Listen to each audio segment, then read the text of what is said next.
Bonjour et bienvenue sur Choisir de s'épanouir. Aujourd'hui, on va voir concrètement, notamment à l'aide d'astuces pratiques, comment vivre dans le moment présent. Ce podcast est la suite de la vidéo sur le moment présent qui est plus théorique. C'est mieux de l'avoir vu avant, je te la mets dans le i. Reste bien jusqu'au bout du podcast parce que je vais partager à la fin une clé vraiment puissante pour vivre davantage dans le moment. Je m'appelle Sophie, je suis coach de vie. Sur cette chaîne YouTube, je partage des connaissances, des réflexions et des astuces concrètes pour s'aimer davantage, ainsi que pour vivre une vie plus sereine et plus épanouie. N'hésite pas à t'abonner si mon contenu t'intéresse. Avant d'aller voir concrètement quelques astuces pour t'aider à vivre entièrement dans le moment, je voudrais être sûre qu'on parle de la même chose. Quel a été le dernier moment où tu penses avoir été pleinement présent ? Et quand je dis pleinement, c'est vraiment à 100%. C'est être totalement présent dans son corps, dans ses sens et dans l'environnement extérieur. C'est avoir le mental silencieux. Quand on n'a pas l'habitude d'être présent, l'intensité de ce qui se passe à l'extérieur peut vraiment aider. Et peut-être que les souvenirs que tu as où tu as vraiment été dans le moment à 100% correspondent aux exemples que je vais donner. Moi, je sais qu'un paysage grandiose avec en prime un lever ou un coucher de soleil, ça m'aide à être pleinement dans le moment. Évidemment, on pense aux sensations fortes, comme un saut en parachute, un tour de grand 8, etc. Dans ces cas-là, on est très souvent tellement happé par le moment qu'on en oublie de penser et qu'on ne fait qu'exister. Un concert ou un spectacle, notamment un moment précis où tu vas être subjugué, ou un moment où tu vas danser frénétiquement. On peut aussi penser aux relations sexuelles. Ce n'est évidemment pas toujours le cas, parfois on est trop dans son mental, dans ses peurs, pas assez dans son corps. Mais en tout cas, c'est possible de complètement déconnecter de son mental pendant un acte sexuel. Les sports, on a entièrement besoin d'être présent, concentré. Je pensais aussi au yoga. Dans certains types de yoga, certaines postures périlleuses demandent une vraie concentration parce que sinon tu n'arrives pas à rester dans la position. Tu te concentres pour tenir et du coup tu ne penses à rien d'autre, toute ton énergie est déjà prise. Tu peux essayer de voir quel est le type de moment où tu es le plus présent, avec des gens, à l'extérieur, quand tu fais une activité, etc. Exemple de choses que l'on peut ressentir en étant pleinement dans le moment. Avoir l'impression que ses sens sont décuplés. Voir les couleurs de manière très vive, très intense et en voir toutes les nuances. Ressentir toutes les vibrations du vent sur sa peau et ressentir en même temps le contact et la sensation que procurent les vêtements. Entendre le bruit du vent, le chant des oiseaux, des murmures même lointains et avoir le mental silencieux, idéalement pendant un certain temps.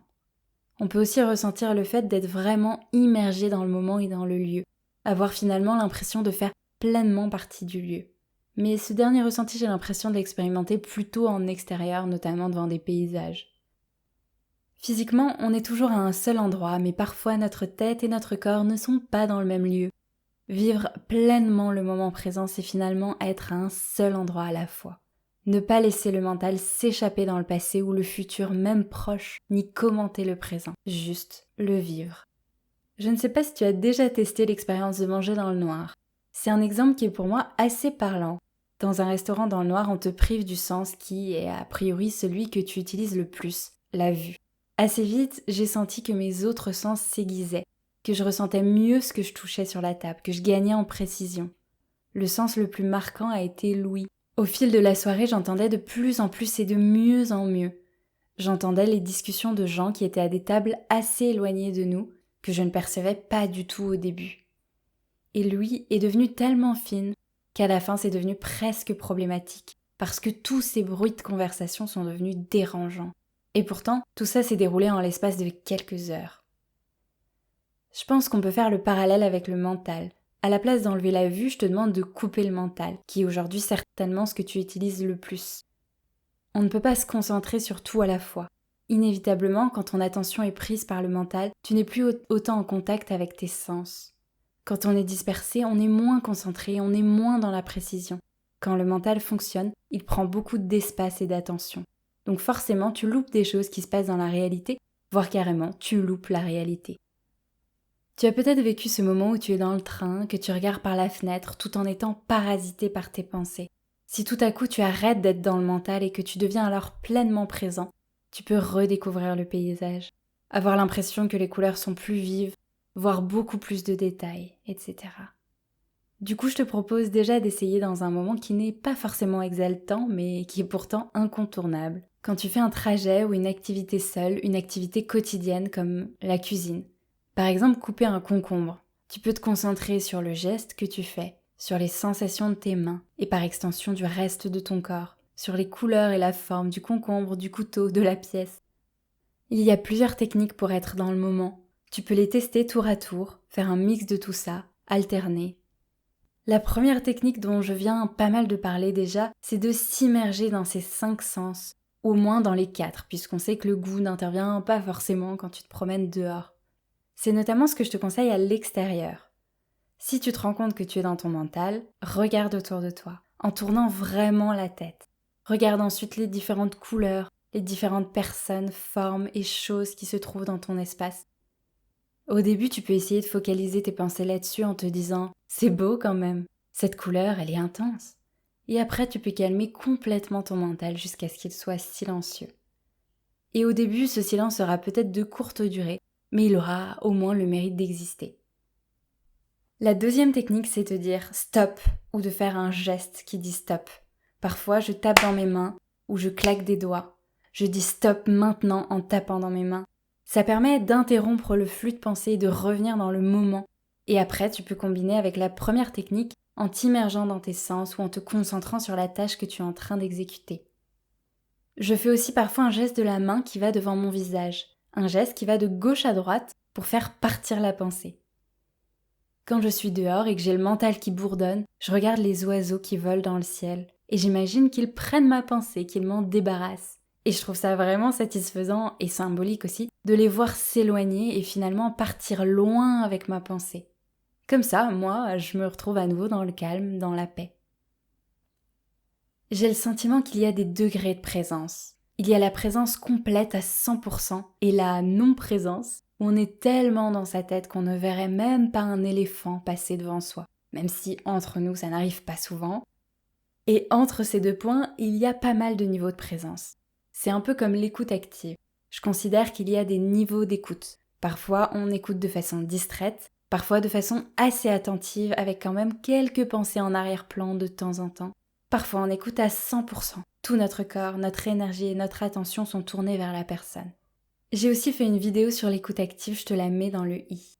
Ce qui permet de définir ton degré de présence selon Eckhart Tolle, c'est le degré de paix que tu ressens intérieurement. Quand tu te sens paisible, extrêmement serein et que cet état est teinté de joie, c'est que tu as une très bonne présence.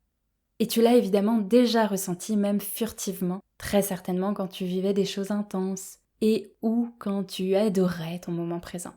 Mais ce qui est génial, c'est que c'est également possible dans des actions à première vue beaucoup moins passionnantes, comme le fait de faire la vaisselle. Tu as peut-être l'habitude de fuir le présent dans des tâches qui te semblent routinières, des moments que tu as l'impression d'avoir déjà vécu un grand nombre de fois. Sauf que c'est faux. En réalité, chaque moment est complètement unique.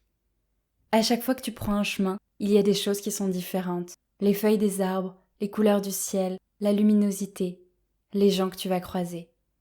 Il y a toujours des choses à découvrir et à redécouvrir. Tu as l'impression qu'un trajet c'est répétitif, mais quand tu te plonges vraiment dans l'instant présent, tu te rends compte que chaque instant est vraiment unique, qu'il y a toujours d'autres nuances de couleurs, une autre saveur. Tu peux donc trouver de la joie et de la sérénité dans un moment qui est habituellement assez anodin, que tu as souvent l'habitude de fuir, ou en tout cas d'essayer de rentabiliser. Au début, tu vas peut-être avoir du mal à être dans le moment, tout simplement parce que tu n'en as pas l'habitude. Mais avec le temps et la pratique, tu ne feras plus autant d'allers-retours.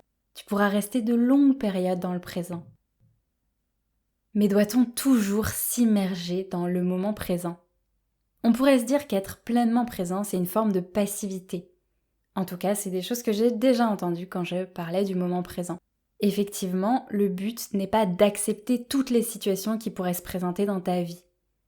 Pour savoir si tu plonges dans le moment présent ou si au contraire il s'agit peut-être de faire une action pour modifier ta réalité, tu peux te poser cette question tirée du pouvoir du moment présent. Est-ce que je peux faire quelque chose pour changer la situation, ou l'améliorer, ou pour m'en dégager ? Si la réponse est oui, alors tu peux faire l'action, et ce même si elle est toute petite. Changer de lieu, changer de pull s'il te gratte, ou évidemment des changements plus importants. Quand la réponse à cette question est non, Et c'est notamment le cas quand tu fais un trajet, quand tu as certaines obligations, et évidemment aussi tous les moments où tu as vraiment envie d'être là, comme un feu d'artifice, un concert, un moment où tu discutes avec un ami, etc. Dans ces cas-là, la seule possibilité est de lâcher prise. Ce qui signifie accepter le moment présent, ne pas y résister, ne pas l'expérimenter uniquement depuis le mental, en le commentant, mais vraiment rentrer entièrement dedans, comme quand tu es entièrement sous l'eau dans une piscine. Te laisser remplir et entourer par le moment, le vivre pleinement. Concernant les moments douloureux auxquels on ne peut pas échapper, là aussi l'acceptation c'est la clé. Accepter qu'il y a des moments qui ne sont pas évidents, des émotions très difficiles, mais que ça fait partie de la vie. Quand c'est ta soirée d'anniversaire, tu as sûrement plus de facilité à être dans le moment présent que quand tu vas à un enterrement. Mais en même temps, être entièrement présent à un enterrement, c'est peut-être être plus attentif à la famille, pouvoir être là pour eux, et surtout vivre tes émotions, les extérioriser par exemple en pleurant, ce qui aide vraiment pour le travail de deuil. Même si le moment n'est pas agréable, c'est un passage obligé qui va te permettre de vivre et d'évacuer certaines émotions qui sinon peuvent rester bloquées en toi et te déranger ultérieurement.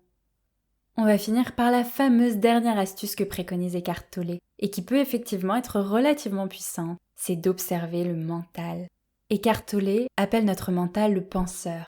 Il dit que notre être profond n'est pas le penseur. Ainsi, nous pouvons nous dissocier de ce mental.